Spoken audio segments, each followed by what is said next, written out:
Hello everyone, আসসালামু আলাইকুম। আশা করছি সবাই ভালো আছেন। আমরা আলহামদুলিল্লাহ মোটামুটি ভালো আছি। তা আজকে আমি চলে আসছি জেবু আপার সঙ্গে দেখা করতে। প্রায় অনেক দিন পর দেখা হলো। আপনাদের ভাইয়া যখন অসুস্থ ছিল তখন আপা আর ভাইয়া হসপিটালে আপনাদের ভাইয়াকে দেখতে এসেছিল।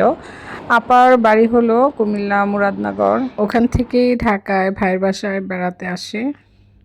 তা আপার ভাইয়ের বাসাটা হলো আমাদের এই বিল্ডিংয়ে সেকেন্ড ফ্লোরে। হঠাৎ করে চলে আসছি, তা আসলে কোনো প্ল্যান প্রোগ্রাম কিছুই ছিল না। আমি আপনাদের ভাইয়াকে নিয়ে চলে আসছি। আপা বলতেছিল মুসা ভাইকে নিয়ে আসেন, আমরা সবাই একসঙ্গে চা নাস্তা খাবো। তো আমিও হুট করে চলে আসছি তারপর সঙ্গে দেখা করতে।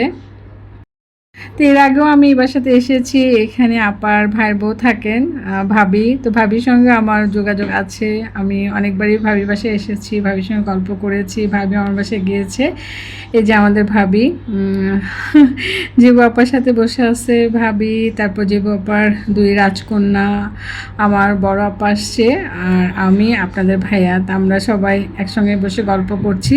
তো আসলে প্রথমে কোনো প্ল্যান প্রোগ্রামই ছিল না যে ভিডিও করব। হঠাৎ করে আপনাদের ভাইয়া বলতেছিল যে তুমি কি ভিডিও করবো না, যে সচরাচর তো দেখে আমি একটু ভিডিও করি, সেই কারণে আজকে বললাম। বলার সঙ্গে সঙ্গে আমি আসলে ক্যামেরাটা অন করলাম। এর আগে আমরা বসে গল্পই করতেছিলাম।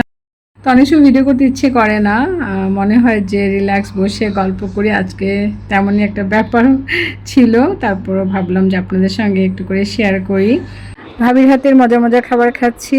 ভাবি খুব মজার ডিম চপ বানিয়েছে, তার সঙ্গে পাকন পিঠা। তো ভাবির হাতে সব রান্নাই মজা। এর আগে ভাবির বানানো ফুল পিঠা, তেলের পিঠা খেয়েছি, তার পাশাপাশি বিরিয়ানি খেয়েছি। আসলে আমার আগের মতো ঘোরাফেরা হয় না, তেমন আড্ডাও দেওয়া হয় না। আজকে হঠাৎ করে যে ভাবি আপা কল করলেন যে আমাদের বাসায় চলে আসেন, তার সাথে আজ আমরা বসে গল্প করতেছি, এতটাই ভালো লাগতেছে। আপনাদের ভাইয়াও খুশি। আপনাদের ভাইয়াকে তো একা বাসায় রেখে আসা যাবে না, সেই কারণে আপনাদের ভাইকে নিয়ে আসে। মেনলি আপা ভাবি বলতেছিল মুসা ভাইকে নিয়ে আসেন, তো মাসুদ ভাইও কাজে ব্যস্ত, বাসায় ছিলেন না, সেই কারণে আমাদের সবার মাঝে আপনাদের ভাইয়া আছে, আমাদের গল্প শুনতেছে। ও একদম একা পড়ে গেছে। তারপর সে গুড ফিল করে, যেহেতু কেউ পাশে না থাকলে সে একা কোথাও যেতে পারে না। আর আমি বরাবরই আমার সঙ্গে রাখারই চেষ্টা করি, মাঝে মাঝে ফ্রেন্ডদের সাথে দেই, তারপর খুবই কম। দেওয়ার পর আমার দেখা যায় একটা টেনশন কাজ করতে থাকে যে কেমন ফিল করতেছে সে, সব কিছু খুলে বলতে পারতেছে কিনা। যে পাশে থাকে সে হয়তো তার প্রবলেমগুলা একেবারেই বুঝতে পারবে না, সেই কারণে আমি কারোর সঙ্গে বাইরে পাঠিয়েও শান্তি পাই না। আমি একদম আতঙ্কের মাঝে থাকি। আসলে আমার সবসময় মনের মাঝে একটা টেনশন কাজ করতে থাকে যে ও যদি ব্যথা পায় আবার পড়ে যায় তাহলে তো আমারই কষ্ট, তাই না? এই কারণে আমি সবসময় আমার পাশাপাশি রাখার চেষ্টা করি। তবে এভাবে তো আসলে জীবন চালানো অনেক কষ্টের। তারপর আর কি করব, ভয়ের কারণে আমি আসলে ওকে একা কোথাও ছাড়ি না। তা আসলে একসঙ্গে হলে দেখা যায় না বলা অনেক কথা বলা হয়ে যায়। তো এদিকে ভাবি আমাদের সবার জন্য চা বানিয়ে দিয়েছে, আপনাদের ভাইয়া চা খাচ্ছে, আমরাও খাচ্ছি। তো এখন আমার বেশিরভাগ সময় ব্যস্ততাই কাটে, তার মাঝেও যদি আমি কারোর সঙ্গে ঘুরতে যাই বা এরকমভাবে গল্প করার সুযোগ পাই, তখন আমার মনটা আসলে অনেক ফ্রেশ হয়ে যায়।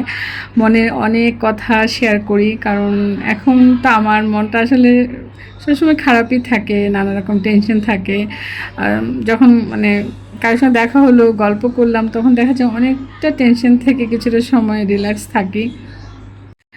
তারপর আবারও সেই টেনশনের জীবনেই ফিরে যেতে হয়। এভাবেই আমার সময় কাটছে। আর সর্বক্ষণ আপনাদের ভাইয়ার কোথায় ভাবি যে কবে পরিপূর্ণ সুস্থ হবে, এই চেষ্টাটা আমি করি। আমার বাচ্চারও আসলে সবসময় মন খারাপ করে। কোথাও ঘুরতে গেলেও দেখা যায় মনটা আগের মতো ভালো লাগে না। তারপরও এই জীবনে বেঁচে থাকলে সব কিছু আপনাকে করতে হবে।